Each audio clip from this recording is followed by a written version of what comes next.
वो 17 साल पहले मेरे पिताजी गुजर गए थे। मैं महादेव की बहुत भक्ति करता हूँ। मुझे 6 महीने पहले सपने में नागा साधु आए जी। और एक जन बोला कि मैंने बोला तुम मेरे पिता बन जाओ, तो कहते हैं कि खंडोबा मंदिरा पूना, मैं तो आ जाऊंगा, क्या तू मुझे संभाल पाएगा? तो प्रभु, इस स्वप्न का क्या अर्थ है? देखो, भगवान मंगलमय अपने शरणागतों के अंदर आते हैं स्वप्न जैसे, कोई भागवती, कोई इनका कोई अर्थ नहीं है। आप समझो, जब जगत स्वप्नमय है तो स्वप्न तो स्वप्न है ही। ये जगत भी भगवत स्वरूप है। पर इसका देखो भगवान शिव क्या कह रहे हैं, उमा कहूँ मैं अनुभव अपना, सत हरि भजन जगत सब सपना।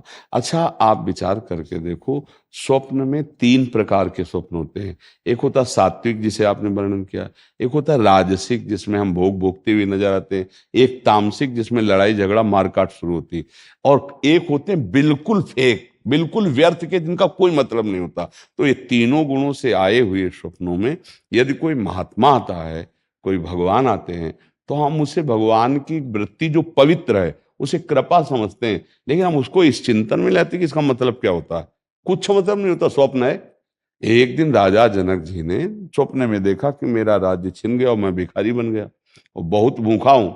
तो किसी तरह से दाल और चावल एकत्रित किए और तो मिट्टी की उसमें पका रहे थे, इतने में सांड आया और दो लड़ते लड़ते वो सब बिखर गया। और वो बड़े भूख से व्याकुल ऐसे उठे, तो देखा कि राज सिंह सैया पर शयन कर।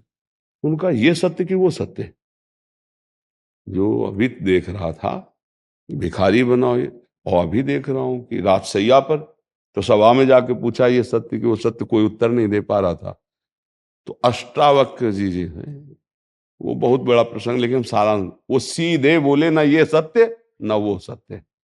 समझ रहे हो, ये भी असत्य है और वो भी असत्य है। इसलिए नाम जप करो, इनका कोई मतलब नहीं है। संत महात्मा भगवान आवे दर्शन दे, ये हमारे सात्विक भावों का फल है, जो हम गिरिराज जी में रह रहे हैं, जो हम भगवान की आराधना कर रहे हैं। तो इससे सब आएंगे, इसका कोई पॉजिटिव या निगेटिव कोई इसका अर्थ नहीं।